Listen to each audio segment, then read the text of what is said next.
Go. Hi, Jaylen. Good afternoon. Ari Aguiar from ESPN Brazil. I don't want to get me wrong, okay? But it's obviously, that you wanted to win all the other playoff games that you played. But I want to know, in this particular postseason, we watch your eyes and we see more hunger for the victory. I want to know if you agree with this thought, and do you see yourself a different player in this regard compared to the other postseasons that you played? You could say that. I like to pride myself is that I always try to play with that fire and that passion. I feel like, and that's what, makes me who I am, the essence of why I play and how I play.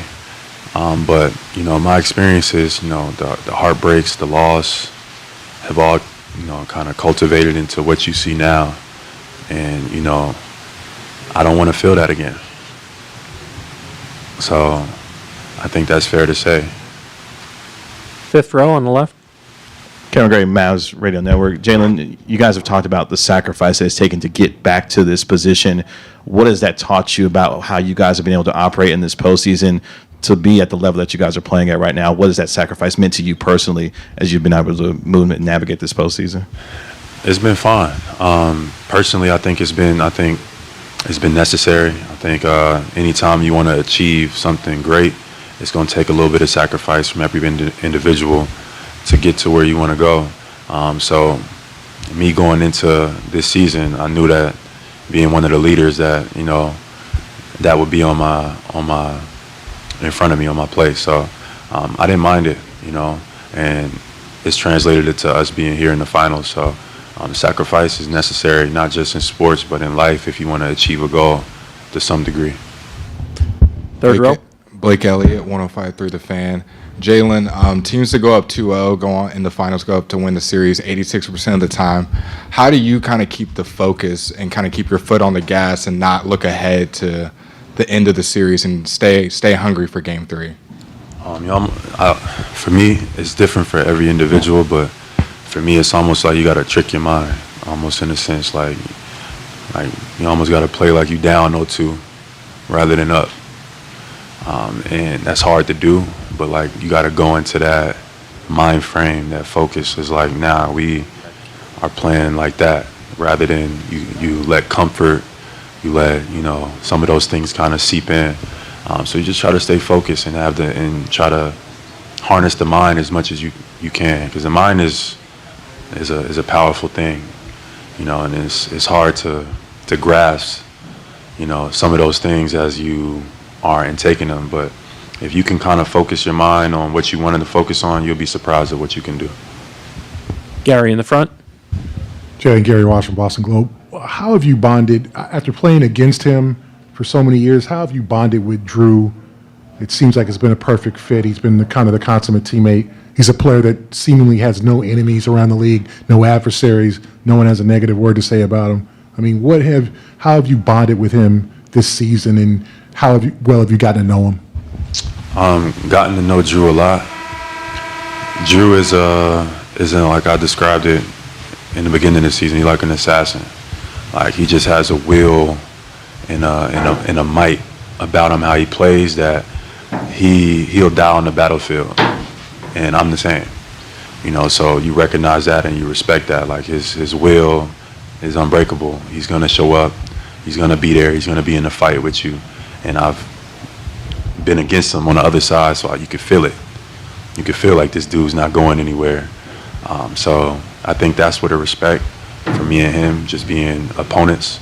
But now him being on the same team has been an honor.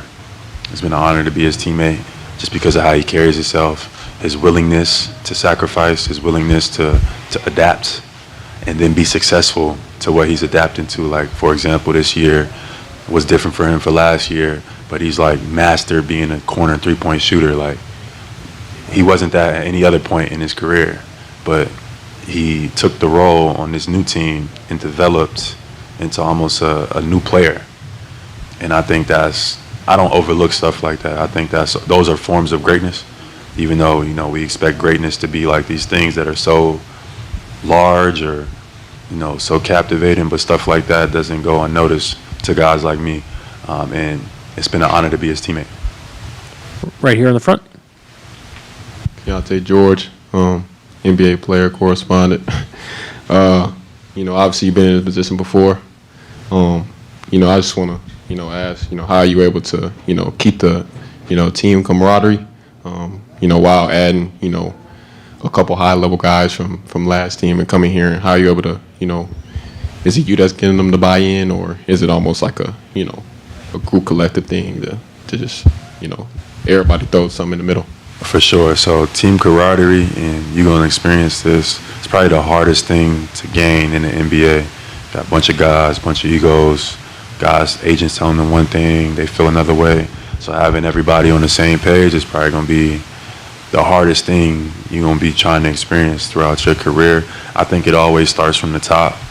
Like you look at the top guys. So with me and JT, we've been here the longest, and we set the tone from the jump. And everybody else kind of has to follow along. And that's kind of what's worked for us. But every locker room, every organization is a little different, and you got to figure out how to get your team into that same vibe. But it's hard enough to get two people on the same page. Trying to get 12 or 15 all the way bought in is going to be some challenges. But that's where leadership step in. As you develop as a leader, those are type of things that you learn. You improve, you build relationships with guys. You talk to guys on the court, off the court, they start to trust you. And that's how you start to build, some of those good habits. But it don't happen overnight, I tell you that. Last two questions, standing on your left. Okay, back here, Jaylen. When you first learned that there was going to be some uncertainty about KP's status, marking him as day-to-day, what was your reaction to learning that? And does anything about that uncertainty change the way that you prepare, that you guys go about getting ready? Or is it sort of same old, same old? Same old, same old. KP has been tremendous for our group, not just in the playoffs, but all season long. And it's obviously like him on the floor just helps elevate us to a different level. But we've been priding ourselves on next man up mentality.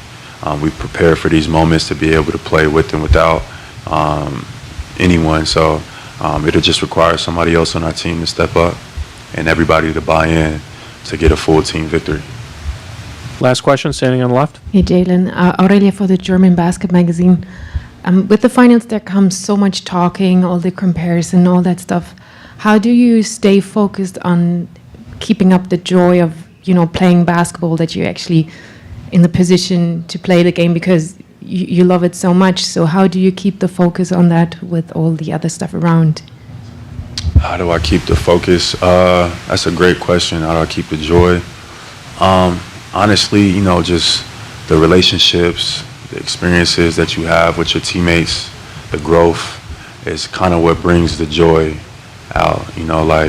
It's like the testimony, just seeing where we were to where we are now, and like that journey to get there is like, that has the joy. I mean, that's where it comes from. It's like just being in those valleys, and now you get into the mountaintops. That's what brings that feeling. And I feel like we're climbing. We're not there yet.